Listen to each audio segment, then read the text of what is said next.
આ મન છે એ બહુ મહત્વનું છે. એક વખત તુલસીદાસજી રામાયણની રચના કરતા કરતા અહલ્યાનો ઉદ્ધારનો પ્રસંગ આવ્યો. અહલ્યાનો ઉદ્ધાર કર્યો ભગવાન રામે, ચરણનો સ્પર્શ પણ નથી કરાયો.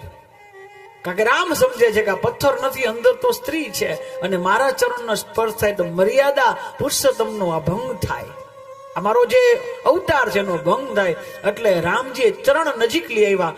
ચરણની રજ એ અહલ્યાના એ પથ્થર ઉપર પડી અને અહલ્યાનો ઉદ્ધાર થયો અને પતિલોક ગઈ. એ તો હસતા હસતા પતિલોક ગઈ. પણ આ જોઈને રામજીનું મન મૂંઝાણું છે કે મારા ચરણના રજથી એક સ્ત્રીનો ઉદ્ધાર થાય. આ રામજીને ગમ્યું નહીં. આ પ્રસંગ લખતા લખતા આહા મન વળી ગયું તુલસીદાસનું ભગવાન રામ ઉપર, અને કે અસ પ્રભુ દીન બંધુ હરિ કારણ રહિત દયાલ તુલસીદાસ છઠ તેજી મન ભજ કપટ છોડ કપટ જંજાળ.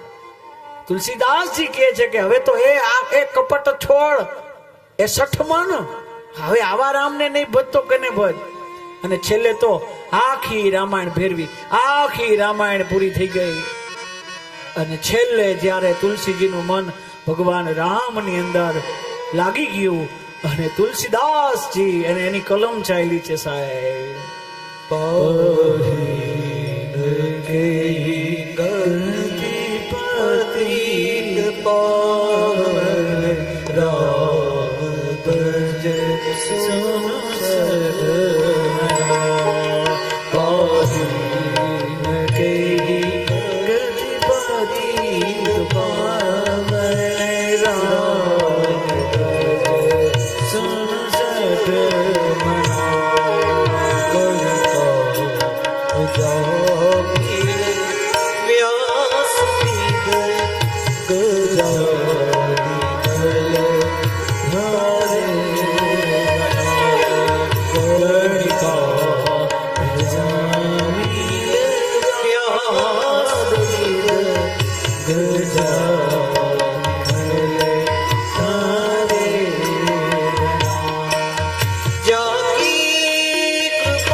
સુંદર અહીંયા ચરિત્ર સમજાયું છે. આવો ભગવાનના મનુ મહારાજના એ 3 દીકરીના વંશની ચર્ચા કરતા આગળ કહે છે કે મનુસ્તુ શત્રુપાયા તિસ્ત્ર કન્યા જગજીરે આકૃતિ દેવહૂતિશ્ચ પ્રસૂતિ વિસ્તૃતા તથા. આવો સતી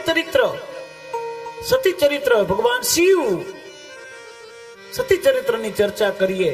ભગવાન શિવ અને શિવના ચરિત્રની ચર્ચા કરી, સતી ચરિત્રની ચર્ચા કરીએ. મનુ મહારાજના એ 5 સંતાન છે, દિવ્ય છે, બધાના ઘરે ભગવાન પધાર્યા છે, એના ઘરે ભગવાન પધાર્યા છે. મનુ મહારાજના 3 દીકરી આકૃતિ દેવહૂતિ ને પ્રસૂતિની ચર્ચા કરી. આકૃતિના લગ્ન ઋષિ સાથે થયા, એમની કથા. એમને ત્યાં યજ્ઞનારાયણ ભગવાન દીકરા થઈને આવ્યા છે. દેવહૂતિના લગ્ન કરદમ ઋષિ સાથે થયા. નવ પ્રકૃતિ સમાન નવધા દીકરી, નવધા ભક્તિ સમાન દીકરી, અને ભગવાન કપિલ ભગવાન સાક્ષાત પ્રગટ થયા. પ્રસૂતિના લગ્ન દક્ષ પ્રજાપતિ સાથે થયા. એને ત્યાં 16 કન્યા થઈ, એમની ચર્ચા કરી છે. 13 છે, 16 કન્યામાંથી એ 13 કન્યા છે એ ધર્મને આપી.